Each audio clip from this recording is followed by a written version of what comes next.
Hi எல்லாரும் எப்படி இருக்கீங்க? சூப்பரான ஒரு டிஃபன் ரெசிபி தான் பார்க்க போகிறோம்.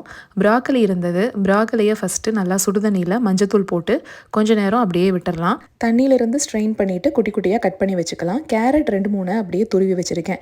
இங்கே ஒரு கடாயில் எண்ணெய் விட்டு கடுகு, உளுத்தம்பருப்பு, கடலைப்பருப்பு, பொடியாக கட் பண்ணி வச்சுருக்க ஒரு பெரிய வெங்காயம், ஒரு 1½ டீஸ்பூன் அளவுக்கு உப்பு, பொடி பொடியாக கட் பண்ணி வச்சுருக்க இந்த ப்ராக்கலி. ஃபஸ்ட்டு ப்ராக்கலி நல்லா சாஃப்ட் ஆகட்டும். அதுக்கப்புறம் கடைசியாக தான் துருவின கேரட் சேர்க்கணும்.